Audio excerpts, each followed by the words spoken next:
चीन से आ रही कोरोना की खतरनाक तस्वीरें दहशत पैदा कर रही हैं, लेकिन ऐसे में कोरोना से डरना नहीं है बल्कि एहतियात बरतना है, इसे फैलने से रोकना है। और इसी पर चर्चा के लिए हमारे साथ एक्सपर्ट भी जुड़ी हुई हैं। डॉक्टर नीलम मोहन हमारे साथ हैं और तमाम संवाददाता भी हमारे साथ बने हुए हैं जो अलग अलग क्षेत्रों से, अलग अलग राज्यों में किस तरह से सरकारें फैसला ले रही हैं उसका अपडेट दे रहे हैं। सबसे पहले एक बार फिर से डॉक्टर नीलम, आप ही का रुख करेंगे। डॉक्टर नीलम, आप बताएं कि जिस तरह आपने इससे पहले, ब्रेक से पहले बताया था कि चीन में जो वैक्सीन लगी थी वो इस वेरिएंट पर इतनी ज्यादा प्रभावी साबित नहीं हुई है, यही कारण है कि चीन में ये रूप कोरोना का दिख रहा है। लेकिन भारत की जो वैक्सीन है और भारत में इस नए वेरिएंट के फैलने की जो क्षमता है उसे आप किस तरह से आंक रखी है और भारत के लोगों को, नागरिकों को, सरकारों को किन बातों पर ध्यान रखने की जरूरत है इस समय? 3 थिंग्स मेरे हिसाब से। ये जब आएगी तो स्प्रेड तो होएगी, सिवियरिटी कम हो सकती है, लेकिन अगर हम सोचे कि ये स्प्रेड नहीं होगी तो ये गलत है। तो इसीलिए Covid appropriate behaviours, rallies, get together and जो हमने पहले सीखा था, मास्क पहनना, सोशल डिस्टेंसिंग रखना, ये बहुत ज़रूरी हो जाता है। तीसरा नंबर, पूरी अपनी तैयारी व्हेन इट कम्स टू हर एक हॉस्पिटल, हर एक सिस्टम में अपने आप को तैयारी करनी चाहिए, एक स्ट्रक्चर बनाना चाहिए कि कब फर्स्ट लेवल पे क्या है, सेकंड लेवल पे क्या है, थर्ड लेवल पे क्या है। उस प्रिपरेशन, जैसे स्टेट लेवल पे प्रिपरेशन हो रही है, सिटी, डिस्ट्रिक्ट्स, हॉस्पिटल लेवल, इस तरीके से अपना एक रोटा उस तरीके का होना चाहिए। थर्ड, जो बूस्टर डोज है 28-29% ही पॉपुलेशन लगाई हुई है। तो एक्सपेशली जो हाई रिस्क पॉपुलेशन होती हैं, चाहे वो तो उनमें मेरे हिसाब से शायद जो हमारा पुराना एक्सपीरियंस है, जिनमें भी वैक्सीन लगी थी उनमें सिवियरिटी कम हुई थी, चाहे वो उनको इन्फेक्शन हुआ लेकिन सिवियरिटी कम हुई। तो इसके मद्देनजर पे बूस्टर डोजेस लगाना मेरे हिसाब से सही रहेगा, especially for high risk people. तो it is going to be a must.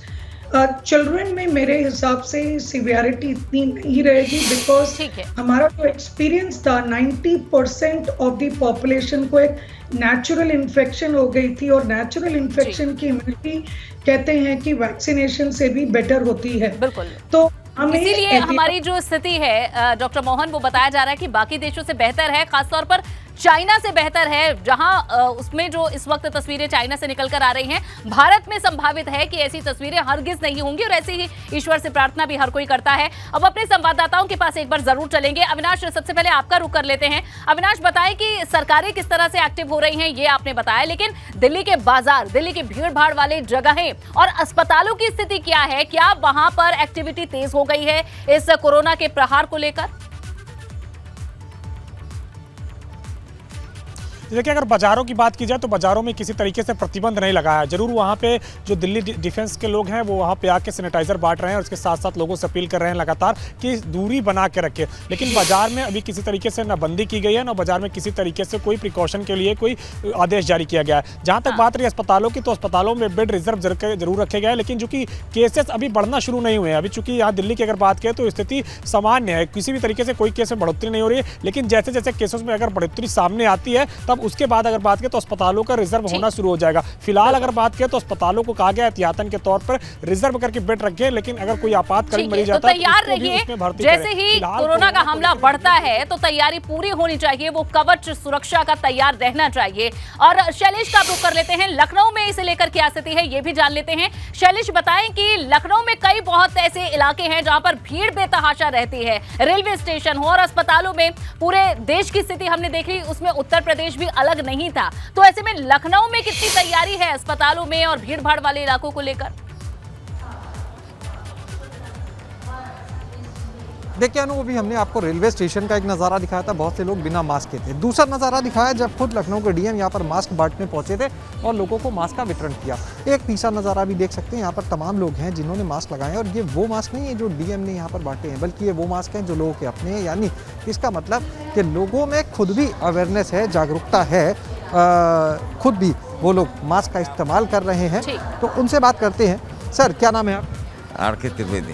Sir, देखिए अभी 2 तरह की तस्वीर दिख रही है, कुछ लोगों ने मास्क लगाया है, कुछ ने नहीं लगाया है, लेकिन क्या लगता है जिन्होंने लगाया है instructions of the administration and team follow? ठीक है, चलिए, अच्छी बात है शैलेश की जो वहाँ लोग मौजूद हैं और जो आम जनता है उनमें इसे लेकर थोड़ी जागरूकता है, और ये बहुत जरूरी है अपने लिए, समाज के लिए, अपने परिवार के लिए बहुत जरूरी है। और समय अब बहुत कम बचा है। आप तीनों संवाददाताओं का बहुत बहुत शुक्रिया। विनोद आप पर नहीं आ पाए, लेकिन धन्यवाद। और आप सभी अपना ख्याल रखें। आप सभी भी जो कोविड की गाइडलाइन है उसे जरूर उसका पालन कर रहे होंगे, और आप क्योंकि फील्ड पर हैं तो अपना ख्याल बहुत जरूरी है रखना। बहुत बहुत धन्यवाद अविनाश आपका, शैलेश और विनोद आप भी जुड़े, बहुत बहुत शुक्रिया। डॉक्टर भी हमारे साथ जुड़ी, उसका भी धन्यवाद। और चलिए अब आपको आखिर क्या करना है इस कोविड की लड़ाई में, कोरोना का 5 प्रहार किस तरह से होगा, इस पर जल्दी से निगाह डाल लेते हैं। कैसे होगा, क्या करने की जरूरत है, ये समझ लीजिए। एडवाइजरी पर अमल करना बेहद जरूरी है। सरकार की तरफ से जो भी एडवाइजरी दी जाती है उसका पालन करना बहुत जरूरी है। मास्क अवश्य लगाएं। अगर मास्क लगाएंगे तो कोरोना से दूरी आपकी बनी रहेगी। 2 गज की दूरी का खास ख्याल रखना है। जो 2 गज दूरी का नारा था उसे फिर से दोहराना है। इसके साथ ही अपनी टेस्टिंग जरूर कराएं। खांसी, जुकाम, बुखार के कोई भी लक्षण आए तो टेस्टिंग जरूर अस्पताल में जाकर कराएं, किसी भी सेंटर पर कराएं। और साथ ही अगर बूस्टर डोज नहीं लगवाई है तो समय आ चुका है, बूस्टर डोज जरूर लगवा लीजिए। दोनों जो कोविड की वैक्सीन है उन्हें लगाएं। 6 महीने का समय बीत चुका है तो बूस्टर डोज जरूर लगवाएं। 12 साल से ऊपर की उम्र के जितने भी लोग हैं, और खास तौर पर जो बुजुर्ग हैं जिन्हें कुछ बीमारियां हैं, वे लोग बूस्टर डोज लगवाना बिल्कुल भी ना भूलें, क्योंकि आप सुरक्षित है, आपका परिवार सुरक्षित है, तभी ये देश सुरक्षित है। इसलिए इन 5 प्रहारों पर याद रखना, इन पर नजर डालना आपके लिए इस वक्त बेहद जरूरी है। इन्हें याद रखिएगा और अपना ख्याल जरूर रखिएगा।